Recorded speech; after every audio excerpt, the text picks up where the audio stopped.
El 3 de julio de 1898 la flota española de Cuba al mando del almirante Cervera, se encontraba cercada en la bahía de Santiago de Cuba por una flota de Estados Unidos comandada por el almirante Sampson, dispuesta a atacar y esperando a los barcos españoles. Tras un tenso compás de espera la flota española parte hacia mar abierto, donde los norteamericanos están fondeados.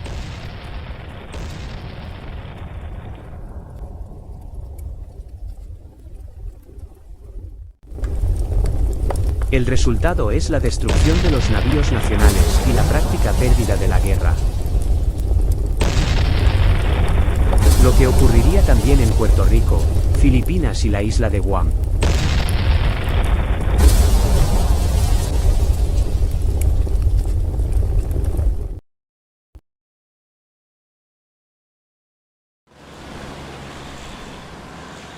De 1911 a 1926 tiene lugar en el Marruecos español, la denominada Guerra del Rif, en la que los rebeldes rifeños acaudillados por diferentes líderes, pero principalmente Abdelkrim, toman el control del protectorado y proclaman una república independiente, la República del Rif. Desafío político y militar al Estado español de los primeros años del siglo XX. El desembarco de Alhucemas fue la acción culminante que cambió las tornas en favor del ejército español tras años de derrotas y desastres.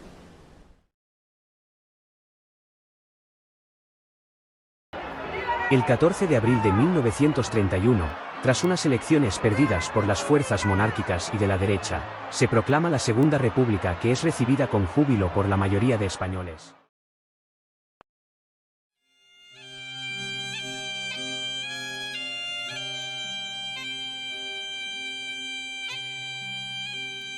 En octubre de 1934 tiene lugar en toda España la convocatoria por parte de UGT de una huelga general de carácter revolucionario, que solamente tiene seguimiento en Asturias y muy tímidamente en Cataluña.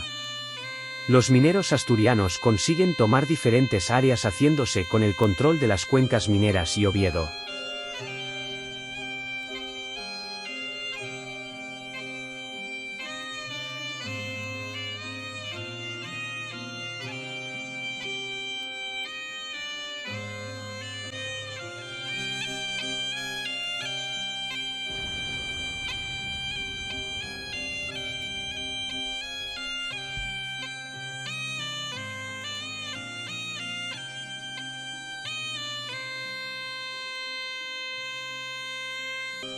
El gobierno de la derecha republicana envía al general Franco al mando de la Legión para reprimir militar y civilmente con asesinatos, torturas y violaciones a los insurrectos asturianos.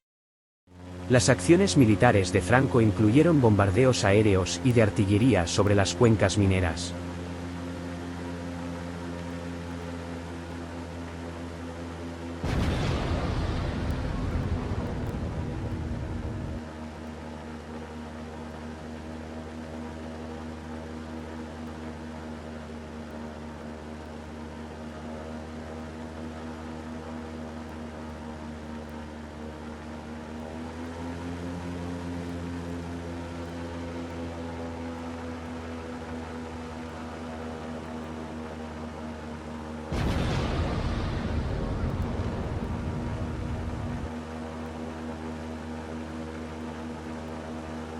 Finalmente la revolución es sofocada con miles de encarcelados.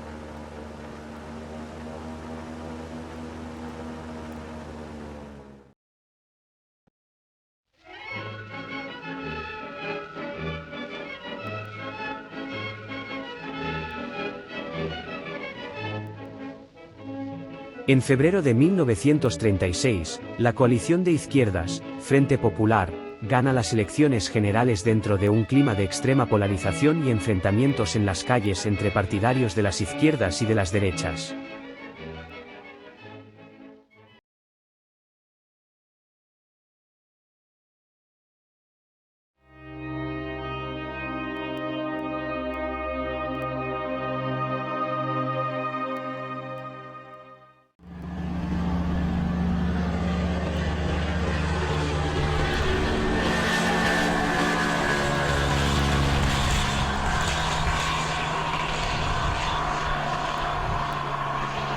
Tras diversos preparativos y habiendo declarado el estado de excepción en las Canarias, Tras ser parte importante del intento de golpe militar, Franco despega del aeropuerto de Gando en Gran Canaria a bordo del avión Dragón Rapide, fletado por el banquero Juan March, con destino definitivo Tetuán para comandar el levantamiento militar en África.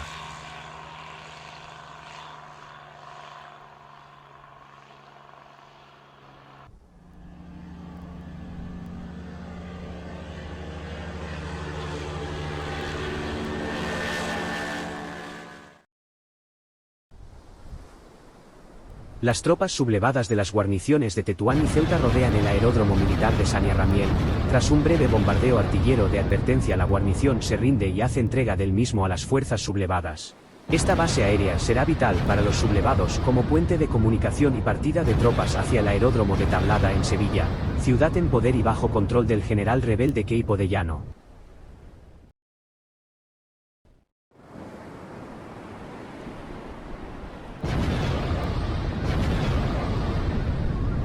Desde el inicio de la asonada militar, la Marina Republicana, con unidades que no se unieron a la sublevación merced a la firme acción de la marinería de tomar el control de los barcos, bloqueó el tráfico en el estrecho, produciéndose bombardeos navales sobre las posiciones rebeldes en Ceuta y la costa marroquí.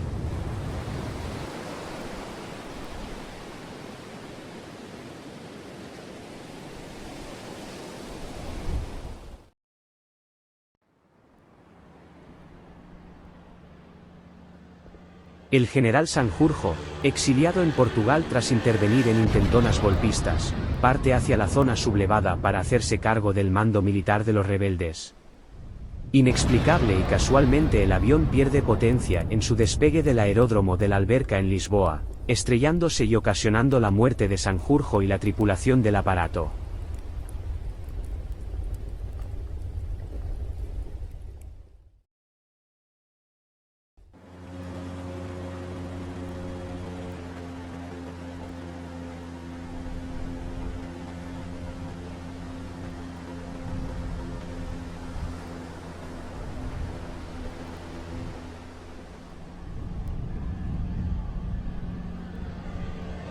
Adolfo Hitler cede diversos aviones de transporte Junkers y los rebeldes inician los vuelos de transporte de tropas desde Saniarramiel hasta Tablada en Sevilla, estableciendo un verdadero puente aéreo que salva el bloqueo del estrecho y refuerza a las tropas golpistas en Sevilla, Cádiz y Andalucía Occidental.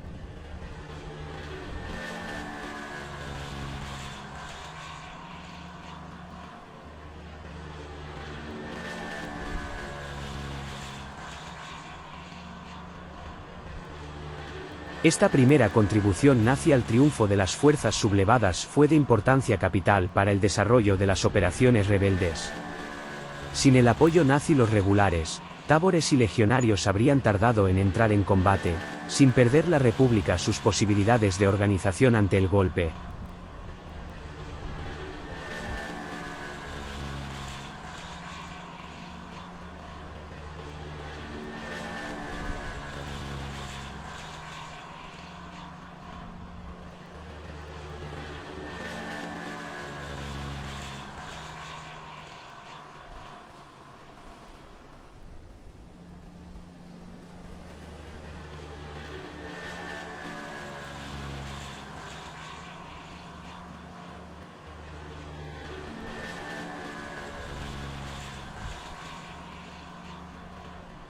El aeródromo de Tablada en Sevilla se convierte en foco propagador de la sublevación en la península, recibiendo cientos de vuelos y miles de soldados bien entrenados y con gran experiencia en combate.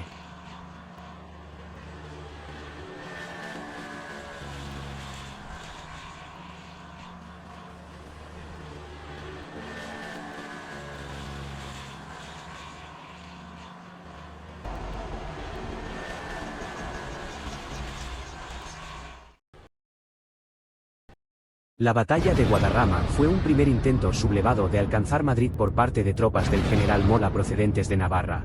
El intento fue desbaratado por tropas leales al gobierno procedentes de Madrid formadas por columnas milicianas y tropas regulares disueltas y leales a la República.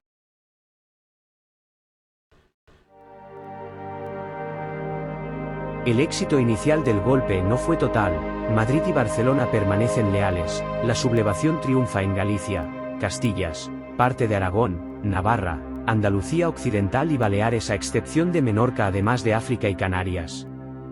Asturias, País Vasco y Santander permanecen leales al legítimo gobierno.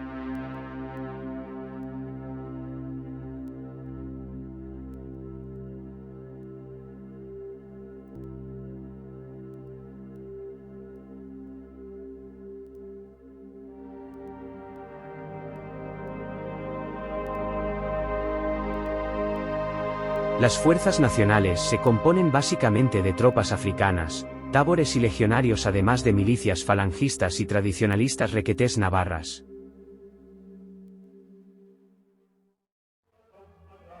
Los paramilitares tradicionalistas carlistas del requeté navarro se unen a las fuerzas del general Emilio Mola, para comenzar sus ataques sobre Euskadi.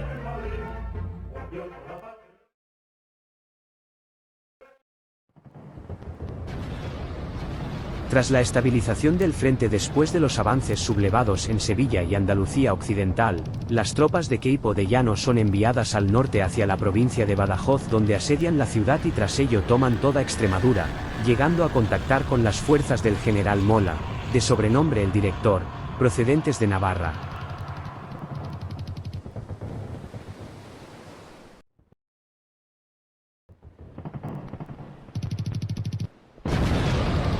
Irún fue un objetivo sublevado desde el inicio de las hostilidades. La ciudad era llave para el suministro de armas y mercancías desde Francia. Pronto las tropas requetés navarras se lanzaron contra Irún y Fuenterrabía con el apoyo de los bombardeos navales de los cruceros España y Canarias, posicionados en ese tramo de costa guipuzcoana. El asedio finalizó con la toma de ambas localidades.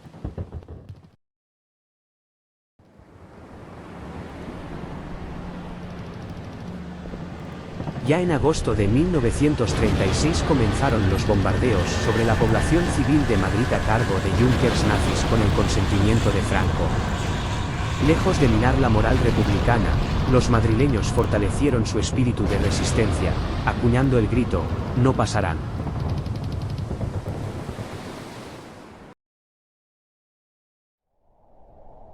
Los cruceros Almirante Cervera y Canarias, una vez llegados al estrecho de Gibraltar, entablan combate frente al cabo Espartel con los destructores republicanos Gravina y Almirante Ferrandiz. El Gravina es alcanzado y ha de refugiarse en el puerto de Tánger, mientras que el Almirante Ferrandiz es hundido frente a las costas de Málaga.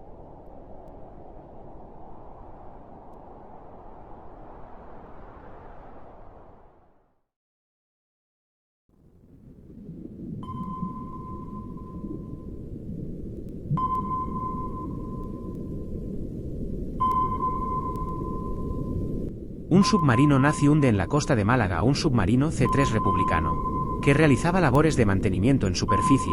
Perece toda la tripulación salvo el comandante y marineros que se encontraban en la torreta.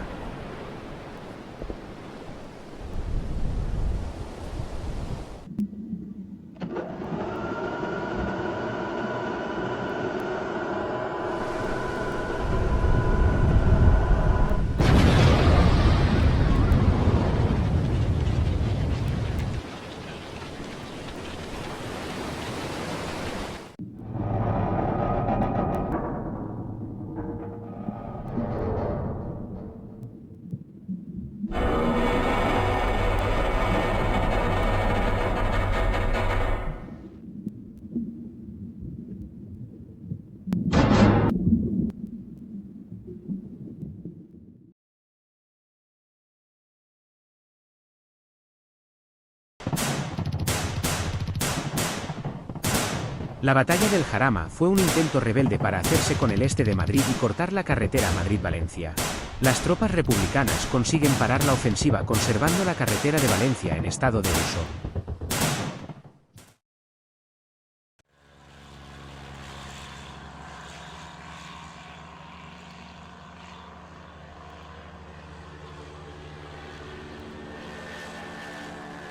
Dos bohus pesqueros armados, pertenecientes a la Marina Auxiliar de Guerra de Euskadi, escoltan a cargueros con mercancías y armas para las tropas republicanas. El crucero Canarias acecha frente al cabo Machichaco tratando de interceptar los mercantes. Los bohus armados atacan al Canarias provocándole desperfectos y un marinero muerto. El crucero responde cañoneando a los pesqueros. Entre tanto, los mercantes son también alcanzados, rindiéndose a continuación.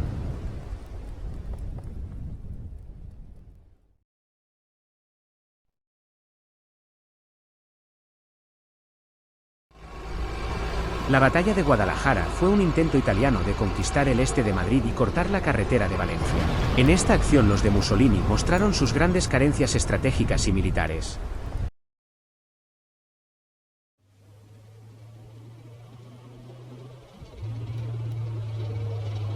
Los tanques rusos al servicio de la República acabaron definitivamente con la escaramuza italiana.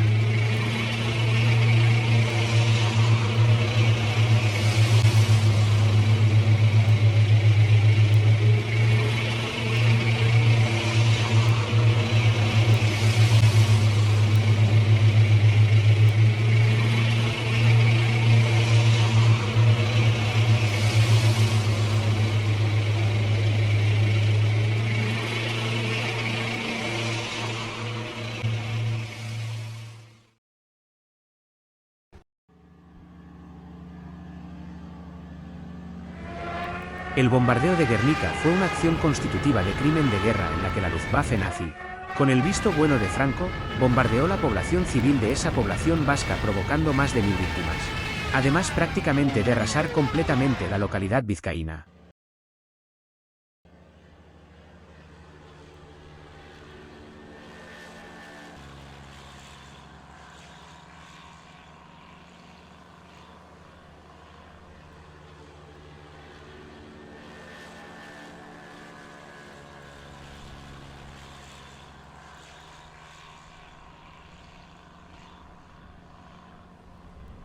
Dos bombarderos Katiuska rusos, al servicio de la República, descubren la presencia del acorazado Deutschland en aguas de Ibiza.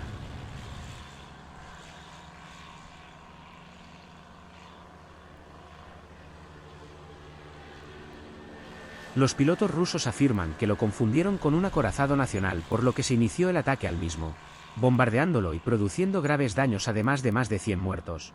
Y con el consiguiente ataque de ira de Adolfo Hitler, que ordena represalias de forma inmediata.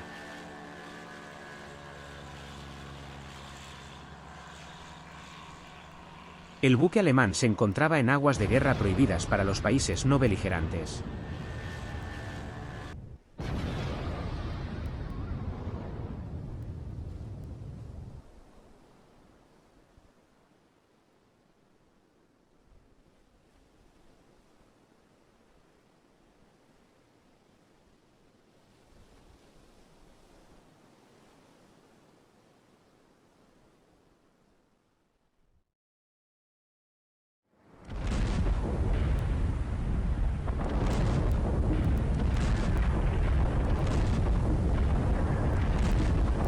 La venganza nazi por el ataque al Deutschland fue casi inmediata. Una pequeña escuadra germánica de destructores y acorazados se sitúa frente al puerto de Almería, y procede a bombardear la ciudad andaluza. Población e instalaciones sufrieron graves daños. La ciudad carecía de defensa artillera naval de adecuado alcance para llegar a los barcos alemanes.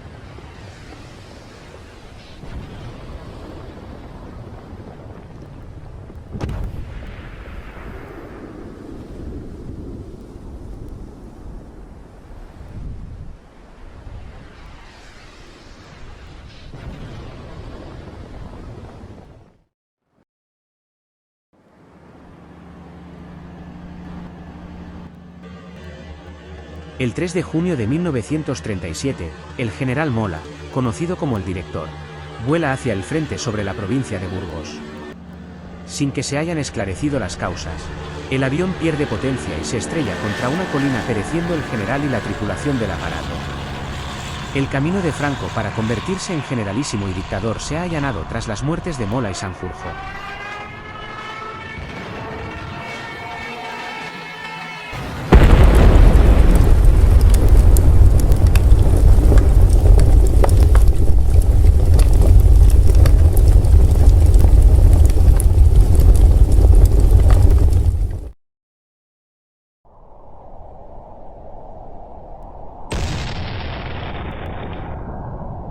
Bilbao cae en manos franquistas a mediados de 1937, tras superar los ejércitos sublevados las defensas del cinturón de acero de la capital vizcaína. Las tropas nacionales continuarán su avance por Santander hacia Asturias.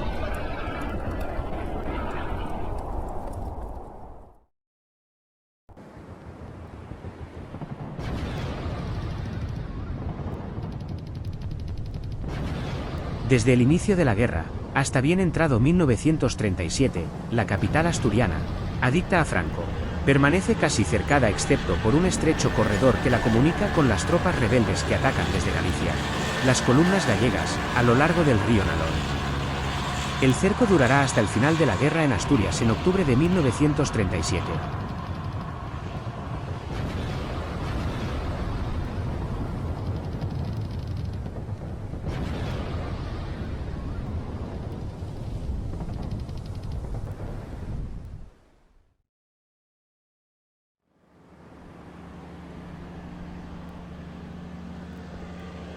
En octubre de 1937, en vísperas de la caída de Asturias, el destructor republicano Císcar es bombardeado en el gijonés puerto de El Busel, mientras se preparaba para llevar a cabo evacuaciones de la población civil y ejército republicano.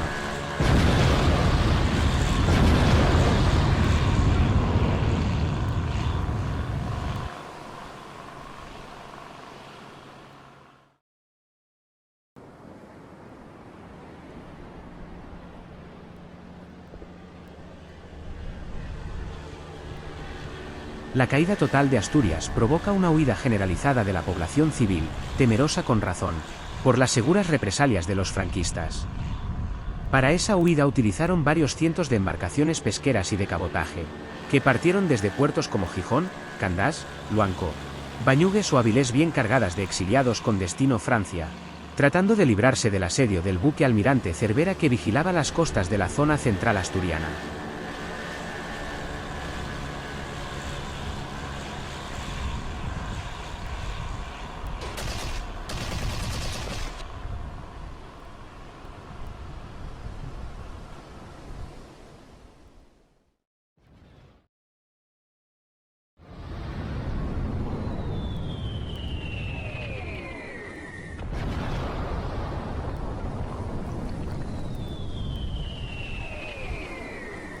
La batalla de Teruel fue una tentativa republicana para tomar la capital bajo aragonesa, y así distraer fuerzas nacionales de otros frentes de guerra.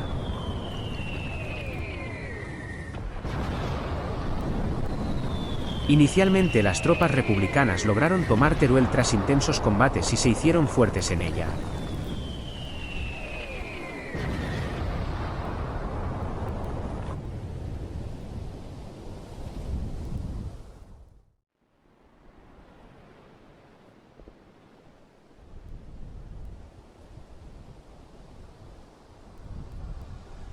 La reacción franquista no se hizo esperar y consiguieron reconquistar la ciudad, abriendo así el camino de Franco al Mediterráneo, un paso fundamental de cara a la victoria en la guerra.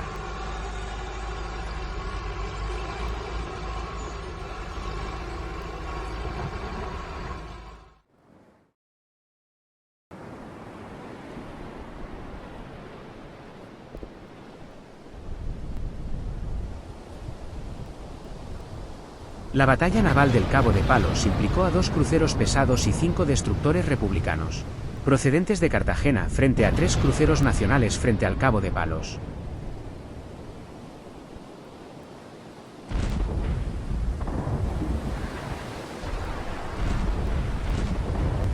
Los buques de la República con sus torpedos y artillería lograron hundir uno de los cruceros y provocar más de 700 bajas entre la marinería franquista.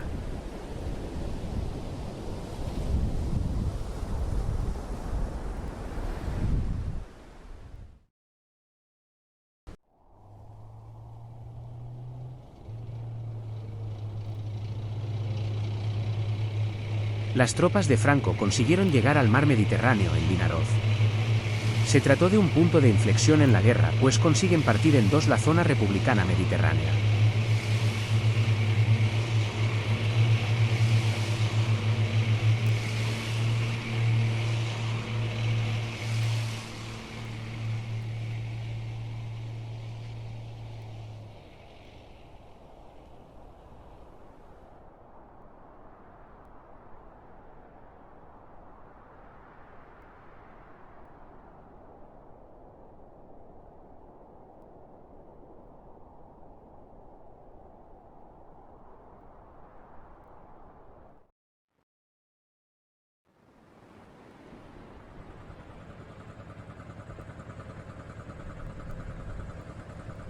La batalla del Ebro fue el último intento republicano serio de revertir la situación desfavorable en la guerra.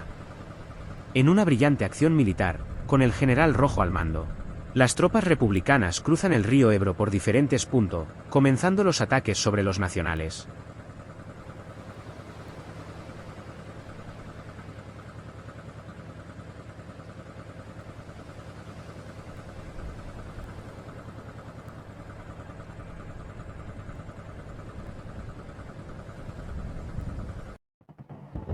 La batalla se extiende rápidamente por el valle fluvial durante meses, llegando a convertirse en el más sangriento de los enfrentamientos de la contienda.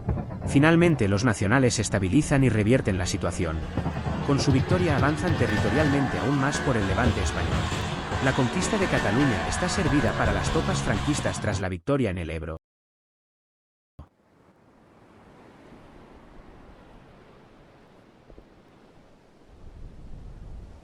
Tras reparaciones en el puerto francés de Le Havre, el destructor republicano José Luis Díez, convenientemente camuflado como destructor británico, trata de cruzar el estrecho de Gibraltar a toda máquina para contactar con lo que queda de marina republicana.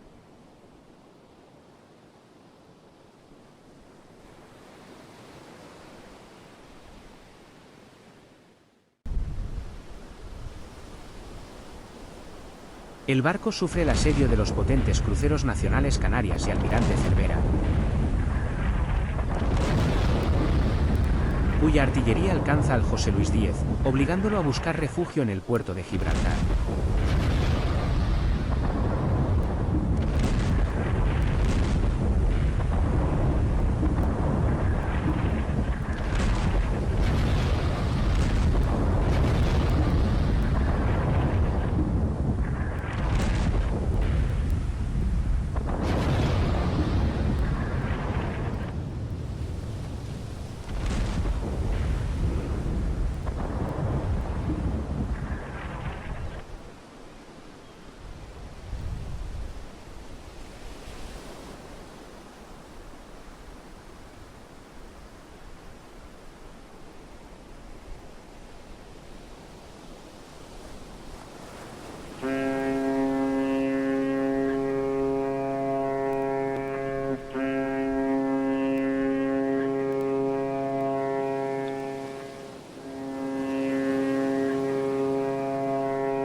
Tras necesarias reparaciones en la base británica, el destructor decide hacerse a la mar tratando de eludir la vigilancia de los buques nacionales.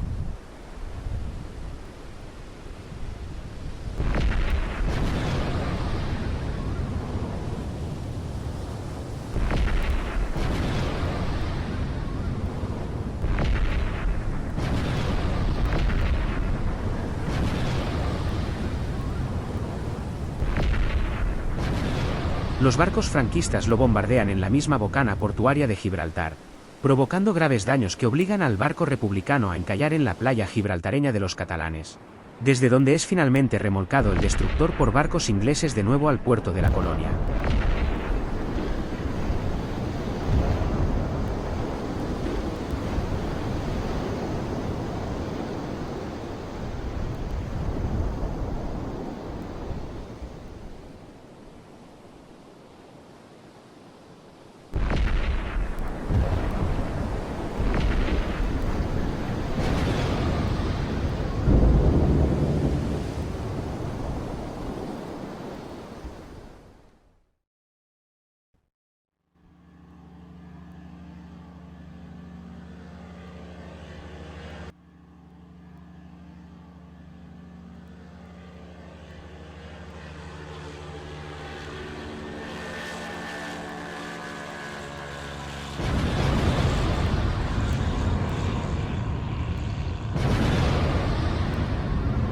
12 bombarderos Katiuska de la República atacan con éxito el aeródromo base de la Legión Cóndor en La Cenia, Tarragona.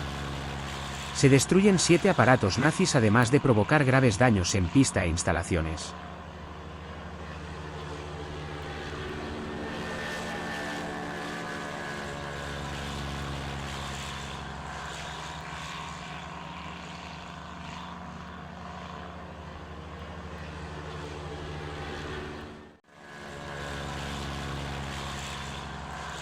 La aviación republicana perdió 2 de sus Katiuskas.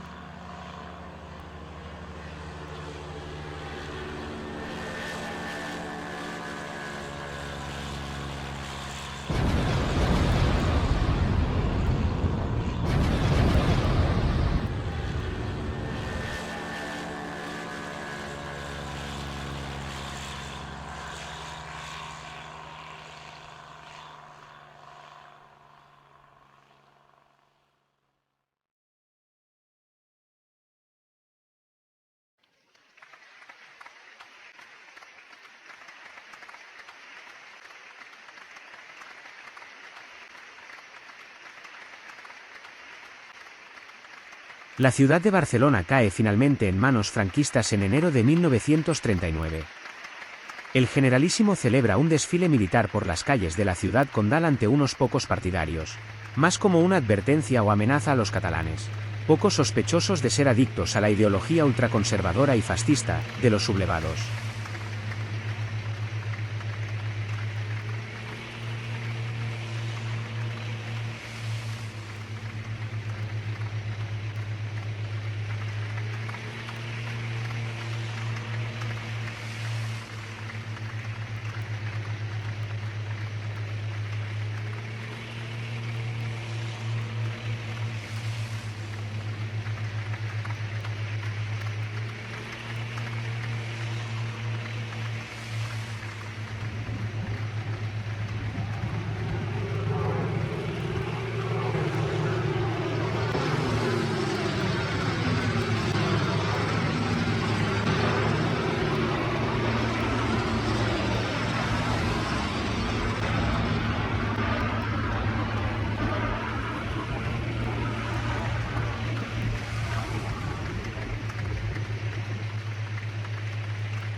En febrero de 1939, el presidente de la República Española, don Manuel Azaña, cruza la frontera con Francia y se refugia en el país vecino.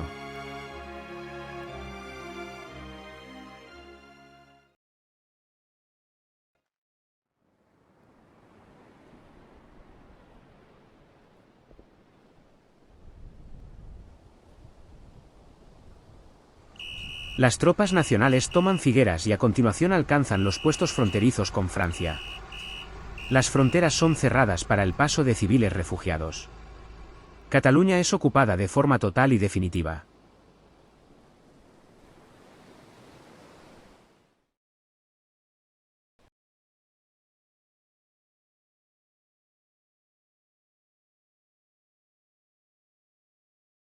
El jefe de gobierno de la República, Juan Negrín, es depuesto por el golpe de Estado llevado a cabo por el coronel Casado, partidario de la capitulación, en connivencia con sectores quintacolumnistas y franquistas, que tras la posterior rendición no respetaron las peticiones del golpista Casado.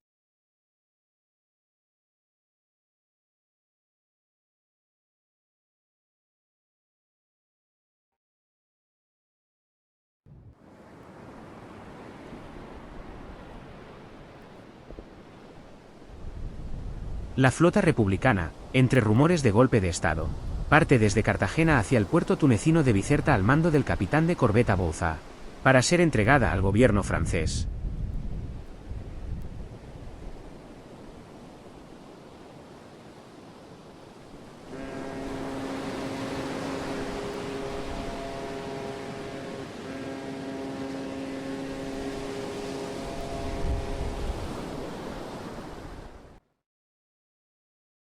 A finales de marzo de 1939, una vez triunfado el golpe de Casado, el bando republicano se sume en una situación de caos, con no pocos enfrentamientos armados entre partidarios y detractores del golpe.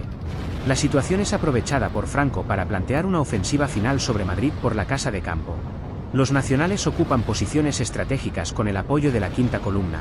Está preparado el camino para la ocupación final.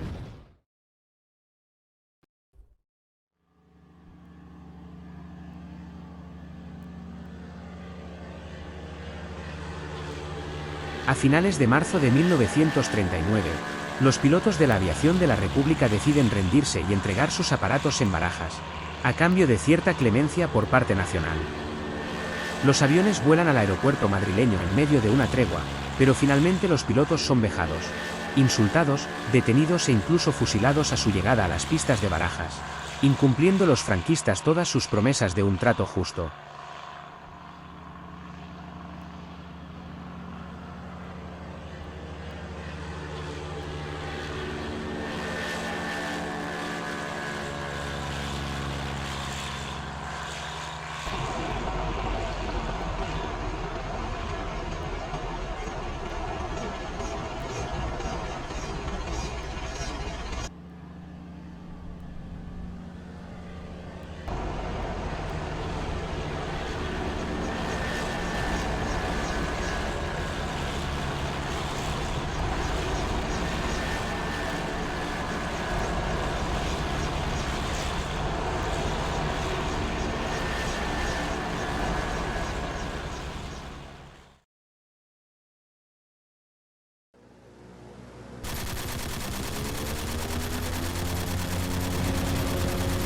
Entre ataques aéreos y frenéticos intentos de huida por mar, los puertos de Valencia y Alicante caen en manos nacionales, sembrando las tropas franquistas el terror entre la población civil de ambas ciudades.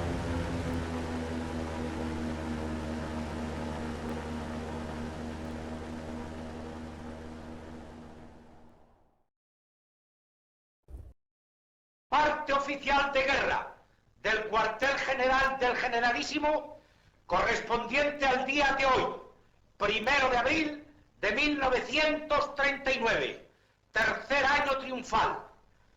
En el día de hoy, cautivo y desarmado el Ejército Rojo, han alcanzado las tropas nacionales sus últimos objetivos militares. La guerra ha terminado. Burgos, 1 de abril de 1939, año de la victoria. El Generalísimo Franco.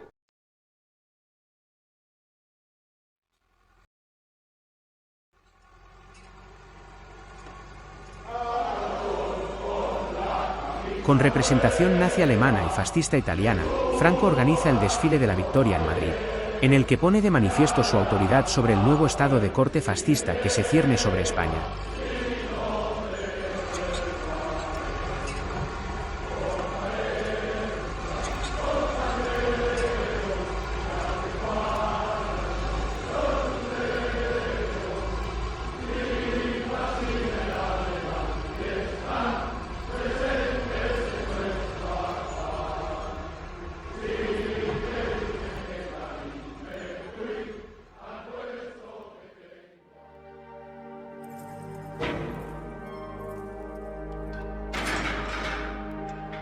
La represión no se hace esperar en España.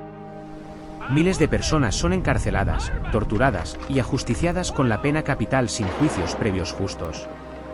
Cunetas y paredones de cementerios se convierten en auténticos e improvisados campos de la muerte. Un gobernante cruel y psicópata se ha hecho con el poder en el país. Comienza una brutal dictadura militar que perdurará por décadas y generaciones.